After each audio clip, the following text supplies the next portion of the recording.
जैसे आपका question number 6 है। क्वेश्चन नंबर 6 थोड़ा सोचने वाला क्वेश्चन है।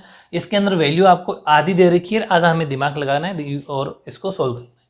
ये कह रहा है गिवन द लीनियर इक्वेशन, यानी कि आपको एक रैखिक समीकरण लीनियर इक्वेशन दे रखी है और राइट अनदर लीनियर इक्वेशन में दूसरी जो लीनियर इक्वेशन होती है, यानी जैसे ये A1 है, B1 है, C1 है, तो A2 B2 C2 में निकालना है। लेकिन वो कंडीशन क्या है, काफी इंपॉर्टेंट क्वेश्चन, अच्छे समझना है इसको, ऐसे क्वेश्चन एग्जाम में आ जाते हैं। Two variable such that geometrical representation of the pair of formulas, यानी कि कहना चाह रहा है कि अगर इंटरसेक्टिंग लाइन हो वो, यानी कि आपको दो चरों के ऐसे रैखिक समीकरण का निकालना है जिसमें प्रतिच्छेद करती हुई रेखाएं हो। वेरी इंपॉर्टेंट है, काफी अच्छा क्वेश्चन है। देखो अपन सोल्यूशन की मैं अगर बात करूँ ना फर्स्ट पार्ट की, तो यूं कहना चाह रहा है कि आपके पास इक्वेशन है, यानी कि जो हमारे पास लीनियर इक्वेशन है वो है, यानी कि लीनियर इक्वेशन को बोलते हैं रैखिक समीकरण। अच्छे से समझना, रैखिक समीकरण दे रखा है अपन को 2x + 3y - 8 = 0, है ना।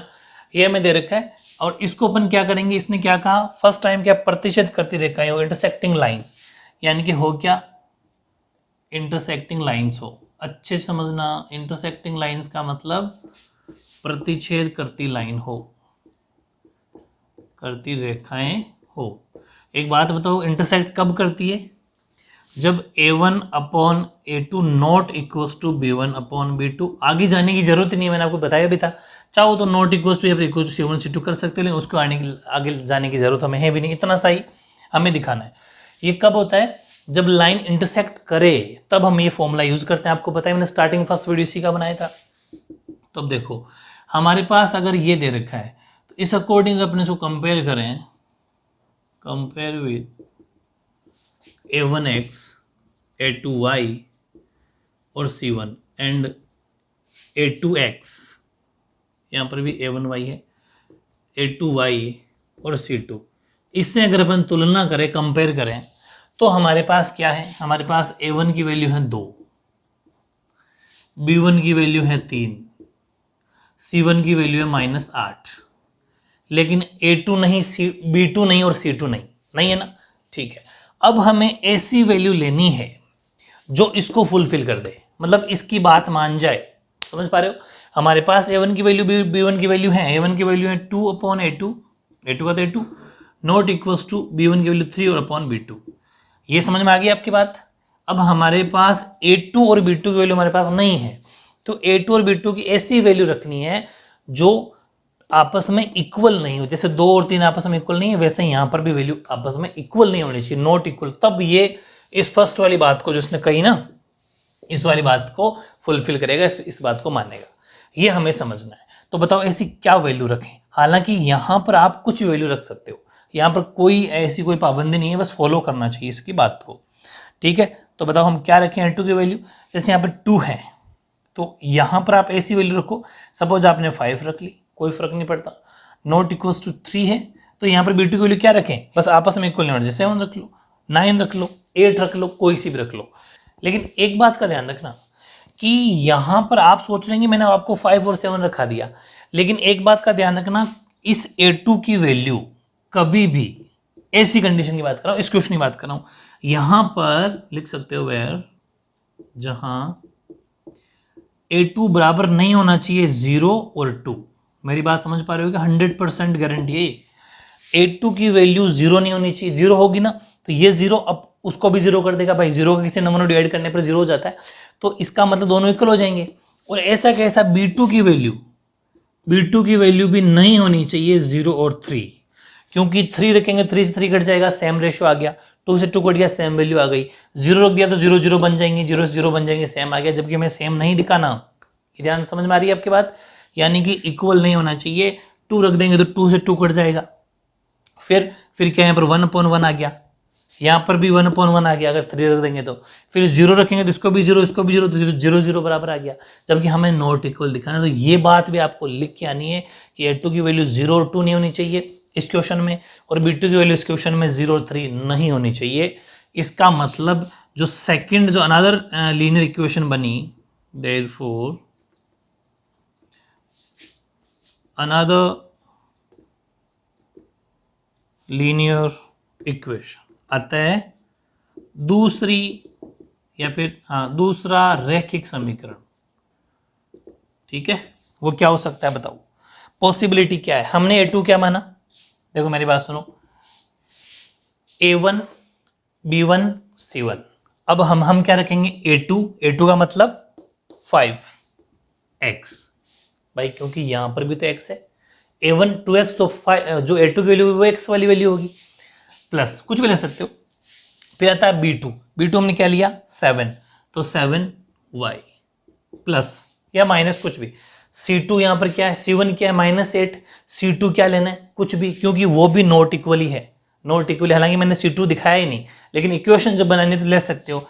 C2 सपोज अपन ले लिया, यहाँ पर क्या है -8 है ना, तो 9 ले लो, ठीक है, 9 ले लो, उसका बराबर नहीं लेना, बस बराबर 0।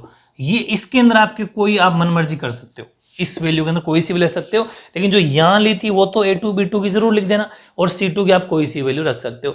मेरे हिसाब से इस तीनों पार्ट को जब आप देखोगे ना तब आपकी पूरी बात समझ में आ जाएगी। अच्छे से समझना, ये बहुत सिंपल है। अब करते हैं अपने साथ सेकंड, ऐसे अपन करते हैं सेकंड पार्ट। लीनियर इक्वेशन वही है 2x plus 3y minus 8 equals to 0।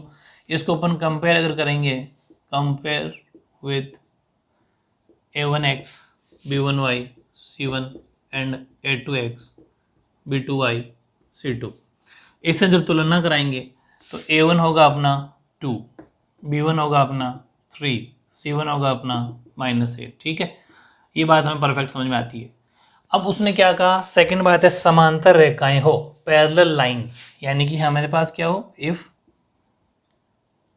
Parallel lines, यदि समांतर रेखाएं हो। अब बताओ पैरेलल लाइंस कब होती है, तो फॉर्मूला होता है a1/a2 equals to b1/b2 not equal to c1/c2।